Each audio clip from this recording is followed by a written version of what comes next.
yang mengatakan saya sendiri yaitu Muhammad Fadilah, yang akan menyampaikan sedikit tentang materi gender sosial perspektif Islam. Sebelum mengawali materi pada pagi menjelang siang ini, maka baiknya kita berdoa terlebih dahulu agar pembelajaran kita nanti dari awal sampai akhir berjalan dengan maksimal. Al-Fatihah. Ini kita memasuki materi nanti. Untuk materinya kita sampaikan secara singkat. Dan kemudian nanti ada kelompok yang nanti di situ kita akan membuat map mapping ataupun peta konsep. Ya. Tapi ini kita materinya secara global saja, dan nanti secara rincinya disampaikan nanti ada per kelompok itu nanti. Untuk yang pertama yaitu tentang humanisme laki-laki dan perempuan dalam Islam. Humanisme sendiri menurut Kamus Besar Bahasa Indonesia merupakan aliran yang bertujuan menunjukkan rasa kemanusiaan dan menciptakan pergaulan hidup yang lebih baik, atau aliran yang menganggap manusia sebagai umat manusia. Nah, menurut pandangan Islam, humanisme ditegakkan berdasarkan kemanusiaan yang suci dan diajarkan dalam Islam. Islam mengajarkan bahwa Allah Subhanahu wa Ta'ala tidak menciptakan sesuatu itu yang tidak bisa berguna. Jadi Allah ketika menciptakan kita semua ataupun yang lain dan sebagainya itu berguna bagi kita semua yang ada di sini. Ya. Terus hubungan antara sesama manusia menurut perspektif tadi pengertian dari tadi ada 5, yaitu hak dasar laki-laki dan perempuan yang menjadi landasan hukum Islam, yakni hak hidup, hak beragama, hak berpikir, dan hak milik dan menjaga rumah baik. Konsep humanisme sendiri dalam perspektif Islam, nilai-nilai humanisme merupakan keyakinan bahwa tuntunan moral yang secara langsung mengisyaratkan sikap etis, implementasi dan konsistensi dalam kehidupan. Itu masalah antara humanisme antara laki-laki dan perempuan. Terus yang kedua yaitu Islam dalam pendidikan untuk perempuan dan laki-laki. Sebagai agama kemanusiaan, ajaran Islam mencakup beberapa aspek hidup. Yang pertama yaitu penghormatan, penghargaan terhadap manusia dan kemanusiaan menjadi ajaran pokok dan penting dalam Islam. Nah, di antara ajaran pokok tersebut adalah tentang cara yang harus dilakukan manusia dalam berilmu, beramal dan menjalin hubungan ta'aruf dengan sesama manusia. Nah, terus Islam untuk pendidikan perempuan dan laki-laki. Dalam pendidikan diajarkan menegakkan persamaan, terutama di bidang pendidikan. Antara laki dan perempuan harus mendapatkan hak atas pendidikan tanpa harus mengalami diskriminasi. Jadi di sini antara laki-laki dan perempuan kita tidak membedakan. Kita di zaman modern ini yang zaman yang ya sudah milenial, di sini kita harus menegakkan keadilan yang dimana antara laki-laki dan perempuan itu memiliki kedudukan yang sama dalam hal segi pendidikan. Kita bukan era-eranya Kartini untuk yang perempuan, yang mana ketika era-nya Kartini itu perempuan ketika mau berpendidikan itu dibungkam. Artinya dari era Kartini sendiri itu membuat strategi agar bagaimana memperjuangkan pendidikan untuk perempuan, hak perempuan. Karena pada era Kartini perempuan itu merasa ditindas oleh laki-laki. Selanjutnya yaitu nilai-nilai dasar relasi sosial gender dalam Islam. Relasi gender dalam Islam itu sendiri pada abad ke-15 ketika Islam hadir, di ajarannya secara substansial telah menggunakan diskriminasi antara laki-laki dan perempuan. Islam memandang kaum perempuan mempunyai kedudukan yang sama dengan kaum laki-laki.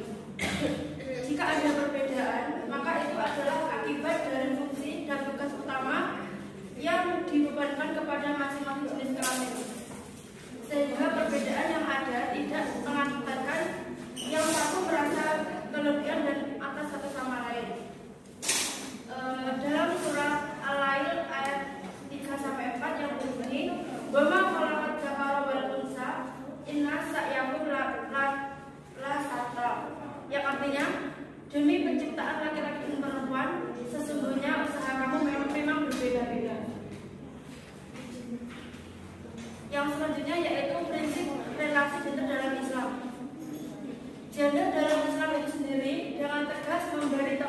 maklumat kepada kaum laki-laki dan perempuan, Islam menempatkan perempuan sebagai makhluk yang tidak berbeda dengan kaum laki-laki.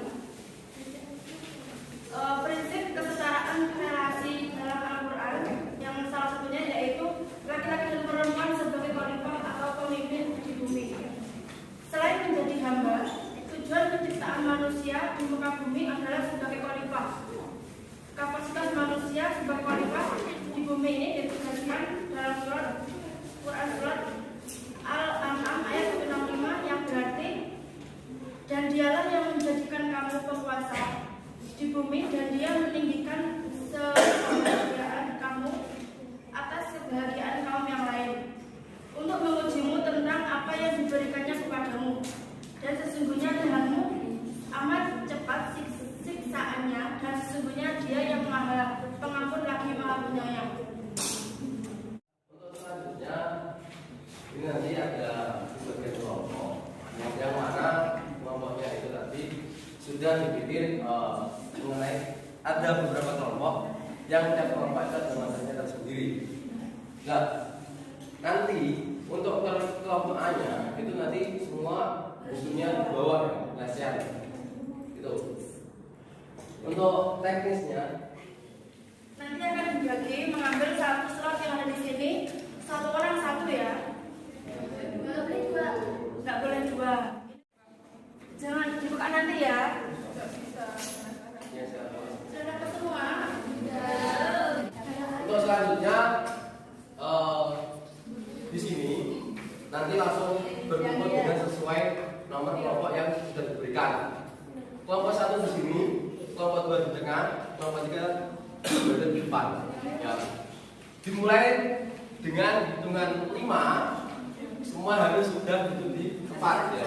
Di bawah apa ya? Di bawah. Ini nanti begini sebelum saya mulai. Ketika ini kan nanti ada penilaian untuk kelompok yang paling aktif, paling tercatat dan lain sebagainya. Itu nanti akan mendapatkan door prize dari kelompok kita. Pokok hitungan mulai dari 5 sudah ada di posisi yang saya tentukan tadi 1, 2, 3. Dimulai dari sekarang 1, 2.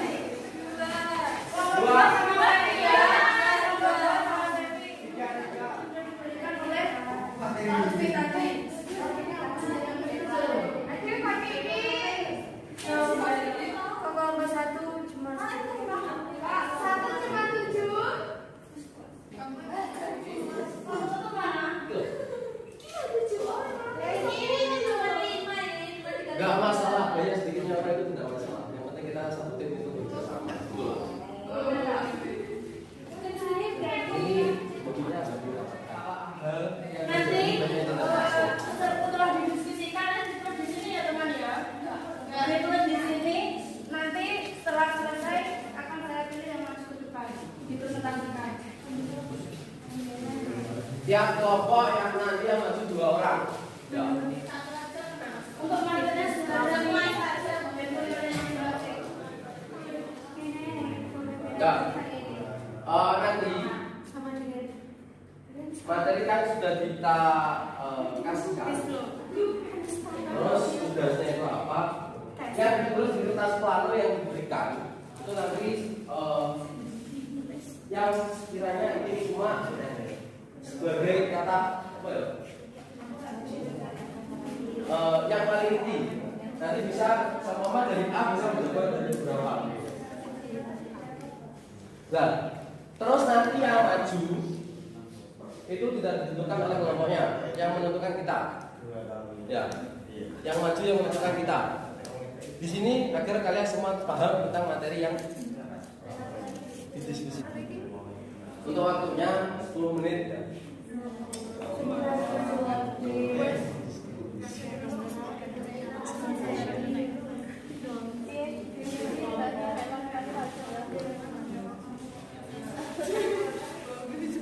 Jadi pukul 10.51 nanti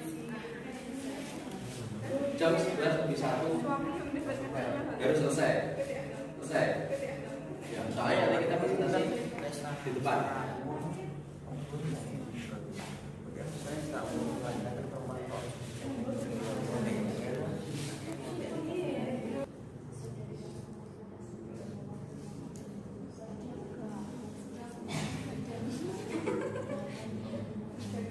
Waktu sudah berjalan 4 menit.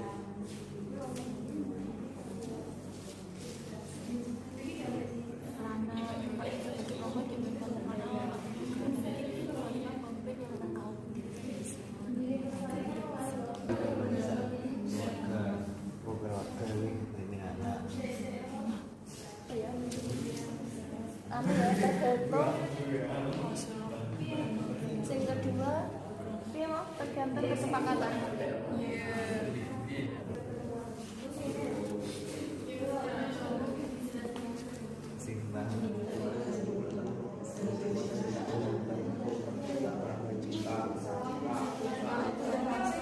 Kalau jadi suami istri laki-laki dan perempuan kan awalnya kan ya oleh menafkahi diri sendiri kan. Ketika belum menikah ya bang, nah iya mencari nafkah kan. Untuk waktu sudah selesai ya, karena sudah menunjukkan pukul 11:04. Ya, ini nanti saya tunjuk yang maju, tapi urut dari 1, 2, dan 3. Ya. Jadi nanti ketika kelompok 1 menerangkan di depan, kelompok yang ada yang duduk itu memperhatikan, ya, biar nanti semua paham tentang materinya. Terus nanti ketika semua sudah maju, kita sesi terakhir yaitu tentang tanya jawab, gitu, ya. Untuk kelompok 1. Untuk kelompok 1 yang maju Mbak Noni sama Mbak Wiwin. Assalamualaikum warahmatullahi wabarakatuh. Waalaikumsalam warahmatullahi wabarakatuh. Ini kami berdua akan menjelaskan sedikit tentang kepemimpinan antara laki-laki dan perempuan. Dan di sini dalam perspektif Islam, dalam sebuah kepemimpinan itu laki-laki dan perempuan itu sama, setara. Jadinya Setara dan ada dalam surat Al-An'am. Nah, kesetaraan ini itu diberikan dalam surat Al-An'am ayat 165, bisa dicek sendiri nanti di browsernya masing-masing. Terus yang di sini itu sebenarnya untuk syarat menjadi seorang pembina itu gimana kok sama itu? Ini ada 4, yaitu adil, berilmu, fisik, dan mental. Ini sebuah syarat menjadi seorang pemimpin. Jadinya di antara laki-laki dan perempuan itu syaratnya menjadi seorang pemimpin itu yaitu jadinya setara. Hal ini pun bisa dicontohkan dalam sebuah kepemimpinan perempuan itu. Aisyah juga pernah berperan dalam kancah kepemimpinan, bahkan dalam peperangan. Perempuan juga diciptakan untuk menjadi khalifah di muka bumi sebagaimana diberikan kepada laki-laki. Jadinya itu tidak hanya yang menjadi seorang pemimpin itu tidak hanya seorang laki-laki saja, tapi seorang wanita juga berhak. Ya, mungkin itu presentasi dari kelompok 1. Apabila ada pertanyaan saya mohon maaf. Wassalamualaikum warahmatullahi wabarakatuh.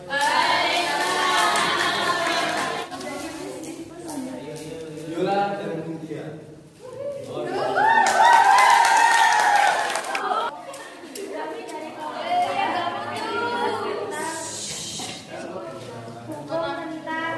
Mencari nafkah bagi laki-laki dan perempuan. Di sini ada 2, yaitu laki-laki. Jadi perspektif secara Islam laki-laki itu wajib, dan dari sosialnya sendiri itu bagi laki-laki itu bila sudah beristri berarti mereka wajib mencari nafkah. Terus yang perempuan yaitu secara perspektif Islam yaitu mubah, boleh-boleh saja dilakukan. Contohnya seperti istri Nabi Muhammad, yaitu waktu Nabi Muhammad berdakwah, istrinya juga membantu mencari perekonomiannya, seperti contohnya berdagang. Jadi kalau yang ini itu untuk yang suami istri ya. Kalau yang masih kita, maksudnya kita untuk yang single-single belum berkeluarga itu, kalau yang perempuan ya boleh-boleh saja. Tapi biasanya kan masih bergantung sama orang tua. Jadi hukumnya berbeda. Terus dari kesimpulannya itu, kalau sudah berkeluarga bisa tergantung kesepakatannya dari pasangan suami istri tersebut. Jika suami mengizinkan istrinya untuk bekerja, ya boleh saja. Sudah selesai? Sudah. Ayo, tepuk tangan dulu untuk kelompok. Sekarang di kelompok 3 itu tentang warisan. Oke, warisan. Silakan.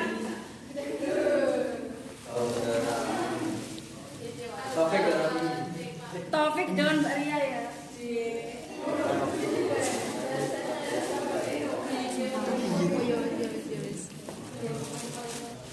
Assalamualaikum warahmatullahi wabarakatuh. Waalaikumsalam warahmatullahi wabarakatuh.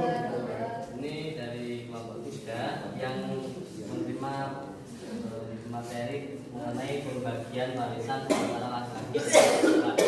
Jadi ada sedikit perbedaan antara pembagian warisan antara laki-laki dan perempuan. Apa itu sih waris? Kan waris sudah ada, merupakan peninggalan dari pewaris kepada ahli waris yang sah. Hukum warisan ada dua, ada hukum Islam dan hukum dari KUHP. Nah, dari bagian warisan ini jika laki-laki itu setengah atau 2 kali lipat anak perempuan. Jadi misalnya gini, ada anaknya 1 itu cuma perempuan, itu warisannya mendapat setengah. Tapi jika anak perempuan ini ada saudaranya 2 atau lebih, itu bagiannya 2/3. Ya, 2/3. Tapi jika kalau anak perempuan tadi bersama dengan anak laki-laki, bagian anak laki-laki itu 2 kali lipatnya dari anak perempuan. Bisa dipahami perbedaan kenapa dari warisan antara laki-laki dan perempuan itu tidak samakan, kenapa berbeda? Yang pertama berbeda itu karena kebutuhan ya. Karena kebutuhan. Ya, seorang laki-laki kan tanggung jawabnya menafkahi. Bagaimana kebutuhannya kan pasti banyak. Nah, dari seorang perempuan itu kan cuma menerima ya. Ya, menerima. Jadi alasan pertama kan karena kebutuhan semua ya. Karena kebutuhan. Jadi kebutuhannya dari kaum laki-laki dan kaum perempuan itu kan berbeda. Pastinya kan dari pembagian warisan ini kan pastinya membedakan bagaimana yang sudah ditentukan di sini ya, antara pembagian waris laki-laki sama perempuan itu kan pasti berbeda. Karena kebutuhan. Mungkin Ya lebih intinya itu seperti ini. Kalau laki-laki itu kan yang menafkahi perempuan. Iya.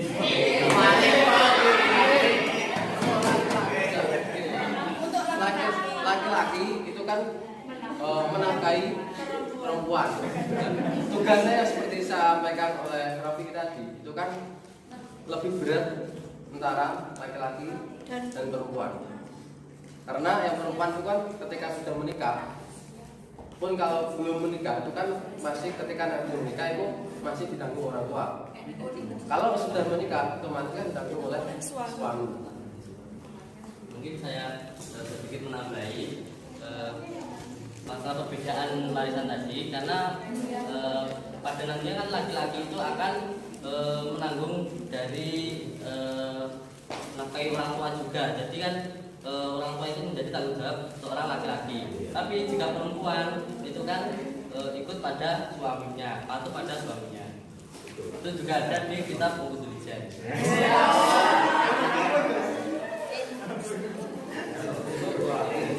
Apabila ada kurangnya, assalamualaikum warahmatullahi wabarakatuh. ketika ngomong kita mencari nafkah, di salah satu kitab itu diterangkan bahwa antara laki-laki dan perempuan ataupun suami istri, ketika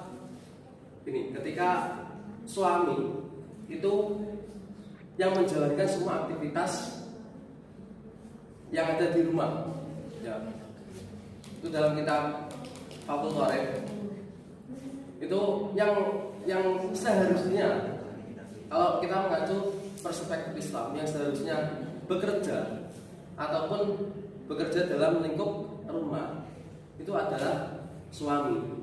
Tapi takdirnya seorang istri itu patuh sama suami. Suami sudah bekerja, otomatis istri patuh pada suami. Ya, ketika pulang kerja dimasakin seperti makanan, itu kan? Ya. Tapi kayak garingan. Ya.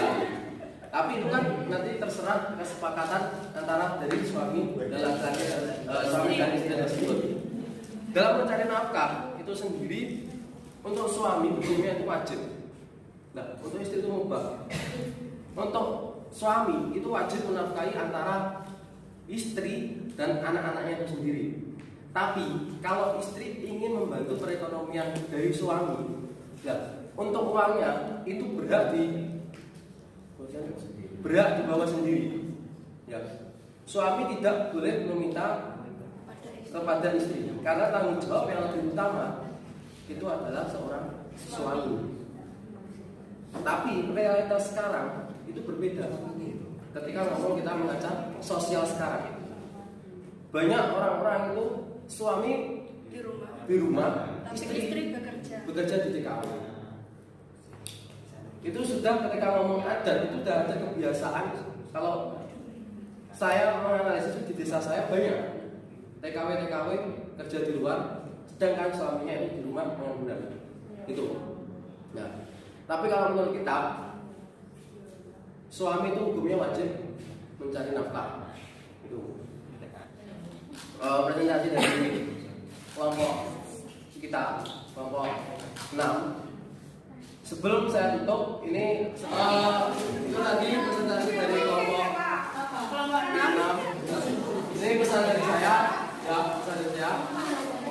Laki-laki dan perempuan di mata Allah Subhanahu wa taala itu sama, baik derajat maupun martabatnya. Yang membedakan yaitu antara iman, takwa dan ibadahnya saja. Wassalamualaikum warahmatullahi wabarakatuh.